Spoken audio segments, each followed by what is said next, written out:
Assalamualaikum warahmatullahi wabarakatuh. Kembali lagi kawan di Legenda Catur Dunia. Masih dari FIDE Grand Swiss 2023 babak kelima. Dan saya dahulukan kembali untuk mengulas permainannya Medina Olewada di babak kelima ini kawan. Berhadapan dengan Grandmaster asal Hungaria berdarah Vietnam kawan. Dia bergelar Grandmaster walaupun seorang wanita kawan. Bukan WGM tapi JM. Dan elonya ya tidak jauh berbeda dengan elonya Medina Olewada. Kemungkinan beberapa tahun terakhir ini dia banyak mengalami kekalahan kawan Hong Tan Trang ini. Dan sejauh ini kawan, Grandmaster asal Hungaria ini tak memetik kemenangan satupun. 4 kali bermain remis kawan. Sedangkan Medina 2 kali menang, 2 kali kalah. Langsung saja, di game kelima ini Medina pegang hitam kawan. Dan lawannya mengawali dengan pembukaan pion D4. Dibalas Medina juga dengan pion D5. Selepas pion C4, Queen's Gambit ditolak dengan pion E6. Kuda F3, kuda F6, pion G3. Kita temui pembukaan Katalan dari putih kawan. Dan respon dari Medina tidak memilih jalur utama gajah E7-nya.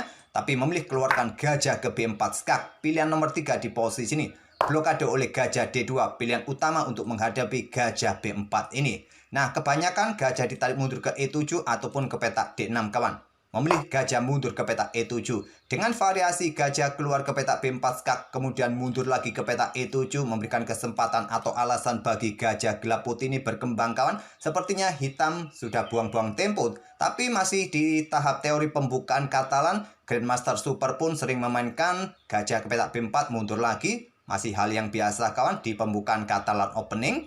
Gajah G2, pion C6. Atau kalian memilih rokade merupakan pilihan utama juga. Tapi pion C6 untuk mensolidkan pion pusatnya kawan.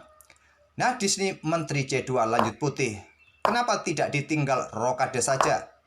Ya hitam mungkin akan melanjutkan membuka Katalan dengan pion D pukul pion C4 kawan. Masalahnya kalau kalian ingin rebut kembali dengan Menteri ke petak C2, mungkin bisa di backup dengan pion B5. Kalau serang dengan pion A4, masih ada gajah yang bisa dikeluarkan untuk imbangi gajah Viacento. Kalaupun ada bagu hantam di sini masih bisa diambil balik. Dan rantai pionnya pun masih bagus kawan. Dia akan mempunyai pion mayoritas di sisi Menteri 3 pion melawan 1 pion. Tentu ini akan menguntungkan hitam jangka panjangnya kawan. Maaf salah klik. Kalau seumpama di sini tadi kawan setelah gajah B7 mungkin kalian balas dengan kuda C3 untuk pressure pion yang di sini masih ada pion A6 dan hitam baik-baik saja. Itulah jika kalian tinggal rokade di sini kawan. Oleh karena itu, Menteri C2 pilihan terkuat kawan untuk backup petak C4-nya. Dan di sini kawan, Grandmaster Super 2700-an kawan kebanyakan memainkan langkah rokade, pengembangan kuda B ke D7 atau pion B6. 3 pilihan utama inilah yang sering dimainkan Grandmaster Super atau pemain-pemain top kawan memainkan 3 langkah ini. Tapi Medina memilih langkah kudanya ke petak E4. Langkah kuda ke petak E4 ini kawan merupakan langkah para pemain-pemain di bawah 2500-an. Dan sepertinya seperti yang kalian lihat di sini, ada beberapa perwira hitam atau punyanya Medina ini belum keluar kawan. Rajanya pun belum rokade. Kenapa tadi langkah yang diambil oleh Super Grandmaster rokade amankan raja, keluarkan kuda sesegera mungkin ke petak D7 atau pion B6 untuk buka akses bagi gajah terang kawan. Medina buang tempo untuk melanjutkan pengembangannya kawan. Kuda bergerak ke E4, ancam gajah di sini. Dibiarkan saja amankan raja rokade. Dan di sini kawan melanjutkan pengembangan kuda ke D7, rokade masih merupakan opsi terkuat kawan. Menurut engine, Medina caplok gajah kawan. Kuda sikat gajah D2, ambil balik oleh kuda. Nah sekarang di langkah ke-9, para perwira putih sudah berkembang menyelesaikan tahap pembukaannya. Kedua benteng pun sudah saling terkoneksi. Medina masih punya masalah pada 2 perwira hitamnya ini yang belum berkembang. Raja belum rokade. Artinya di sini terlihat putih unggul beberapa tempo dalam hal pengembangan kawan. Dan benteng-bentengnya pun siap digeser ke lajur-lajur pusat. Akhirnya Medina rokade.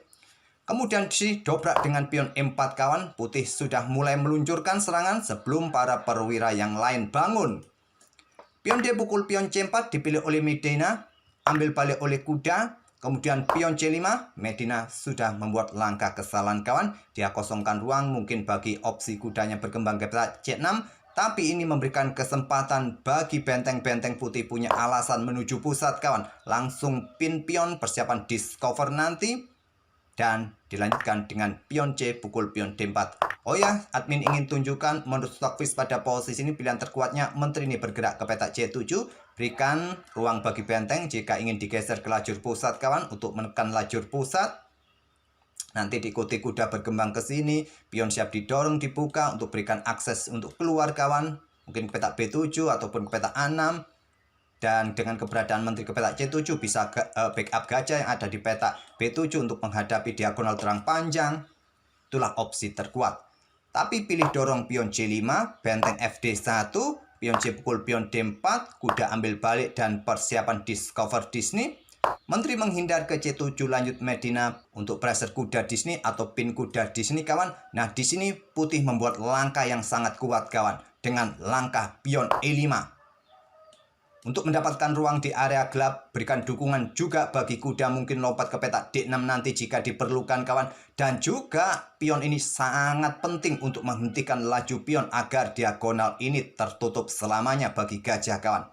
Sangat powerful pion E5 ini. Dan juga buka akses bagi gajah terang untuk awasi petak C6 jika ada pengembangan kuda ke petak C6. Dan struktur pion hitam nanti bisa rusak. Di sini kuda D7 lanjut Medina untuk ancam pion yang di sini backup dengan menteri ke petak E2, jaga pion sekaligus jaga kudanya, bentengnya pun siap dikeluarkan di lajur-lajur pusat yang sudah terbuka penuh kawan. Gajah terang masih berada di kandang. Kuda B6 tantang Medina. Ditolak lompat ke petak D6 dan di sini Medina berpikir kurang lebih 5 menitan kawan bermain dengan pion A6. Seperti yang kalian lihat di langkah ke-16 ini kawan, Medina ini unggul waktu. Masih bermain cepat seperti biasanya, tapi di langkah ke-16 posisinya kurang bagus kawan. Dia kalah aktif dari perwira-perwira lawan. Benteng-benteng putih siap menyerang menteri di lajur C kawan. Coba lihat. Lajur D juga sudah dikuasai oleh benteng di sini. Kedua kuda berada di posisi yang bagus di sentral. Awasi juga di diagonal terang dengan snipernya ini kawan. Posisi putih sudah sangat bagus. Pion A6 dipilih oleh Medina tadi. Kalau Stockfish menyarankan gajah sikat kuda, mungkin yang menjadi pertimbangan dari Medina di sini kawan. Coba lihat, kalau diambil menggunakan pion, ambil balik oleh menteri. Nah di sini ada ancaman discover kawan, kuda ke F5. Nanti bisa bergerak ke petak E7 melakukan skak discover. Dan menteri mungkin akan mengawal petak E7. Kalau ke sini akan memberikan alasan bagi benteng bergeser ke lajur C kawan. Kalau ke sini diuber dengan pion A3. Atau mungkin di posisi ini kawan, putih tidak akan melanjutkan ambil gajah terlebih dahulu, tapi keluarkan benteng AC1, tempo ancam menteri kawan. Menteri bergeser ke E7 kah di sini atau mundur ke B8, baru disusul pion ambil gajah. Posisinya hampir sama dengan yang saya tunjukkan beberapa langkah sebelumnya. Putih akan sangat bagus dengan dua bentengnya di pusat nanti. Mungkin itulah yang menjadi pertimbangan dari Medina Olewarda yang tidak berani sikat kuda dengan gajah, memilih dengan pion A6 untuk kontrol petak B5-nya. Masih ada benteng AC1, lanjut putih serang menteri. Menteri mundur ke B8 kawan, lanjut Medina. Di sini ada kuda ke B3, langkah atau opsi yang lain. Menteri ini bergerak ke E3, memberikan serangan X-ray bagi kuda B6 kawan. Tapi langsung ke petak B3 terlebih dahulu untuk buka akses bagi benteng perkuat petak D6-nya. Kemudian di sini ada benteng D8, lanjut Medina, tekan kuda yang di sini. Menteri E3 kawan, ancam kuda terlebih dahulu, kuda bergerak ke D5 langsung disikat. Di sini Medina kembali membuat langkah kesalahan lagi, gajah sikat kuda D6. Pion ambil gajah terang terlebih dahulu, mungkin kuda akan sikat gajah C8 kawan, ambil oleh benteng. Pertukaran benteng ditunda terlebih dahulu, ambil pion D5 kawan, mungkin hitam yang akan mendahului pertukaran kuda. Tetap kawan, posisi putih masih mendominasi permainan dan putih unggul satu pion. Tapi mungkin kawan dengan permainan seperti ini ya, dengan mengandalkan kontrol waktu, Medina bisa berharap lawannya membuat langkah kesalahan sehingga dia mempunyai kans untuk menahan tekanan-tekanan di lajur-lajur terbuka yang sudah dikuasai putih dari tadi. Tapi Medina memilih sikat kuda kawan. Ini memberikan kesempatan lawannya menahan diri. menahan gajahnya mundur ke petak E4 untuk memperpanjang gajahnya di atas papan, menekan diagonal ini sekarang kawan, dan posisi gajah dalam ancaman, ataupun jika kalian caplok pion ini tentu ancaman skakmat 1 langkah. Jadi Medina di sini mundur gajahnya ke E7, pertukaran benteng didahului, kemudian gajah diluncurkan oleh lawannya, ambil pion H7 skak, tidak berani ambil. Kalau ambil tentu gajah di sini juga jatuh, menteri D3 skak. Gajah yang di sini jatuh, gajah di sini pun juga dalam tekanan nanti bersama benteng kawan. Oleh karena itu Medina hanya bergeser saja ke F8, menteri ke D4 serang gajah. Gajah ke E7, diikuti gajah bergerak lagi ke E4 untuk tetap mengawasi diagonal ini kawan, mencegah pergerakan gajah berkembang. Masih ada menteri di sini. Selanjutnya Medina respon dengan pion A5. Dorong lagi, usir kuda, berikan ruang bagi benteng untuk segera keluar. Pion A4, hentikan laju pion. Dan di sini Medina sudah terlihat tidak mempunyai ide lagi kawan. Dia dorong pion G5, entah mau apa pion G ini kawan. Sekarang kuda ke D2, lanjut putih. Benteng A6 keluar. Benteng C3 kawan, lanjut Medina. Di sini ada gajah B4. Nggak tahu lagi kawan Medina harus berbuat apa di posisi ini. Dia membuat langkah yang amburadul dengan gajah B4. Melepaskan kontrol petak D8, menteri D8, Medina menyerah di langkah ke-29. Ancamannya adalah 7 langkah berikutnya skakmat yang tak terhentikan kawan. Coba kalian bergeser raja ini ke petak G7, maka menteri akan melakukan skak di sini. Kalau Stockfish menyarankan ke petak terang kawan, ke petak G8, menteri ambil pion yang di sini skak terlebih dahulu. Raja bergeser ke F8, kalian ikuti melakukan skak sekali lagi. Raja bergerak ke petak G7, skak lagi di petak F6 di sini kawan. Kalau ke sini, kalian bisa bermain dengan gajah H7 skak untuk memaksa raja ambil, dan bisa diikuti benteng ini bergeser dan ancaman skak mat. Beberapa langkah berikutnya sudah tak terhentikan kawan. Kalau gajah sikat kuda di sini ya tetap benteng meluncur, blokade oleh gajah, ya skak kawan, dan skak mat di langkah berikutnya. Oke, itulah kawan game dari Medina Aulewarda, kembali kalah pada game kelimanya. Kali ini Medina tidak bermain cantik seperti kemarin. Keakuratan permainan Medina di game ini kawan sebesar 79,9% saja, jauh dari keakuratan di game kemarin kawan. Ada apa dengan Medina?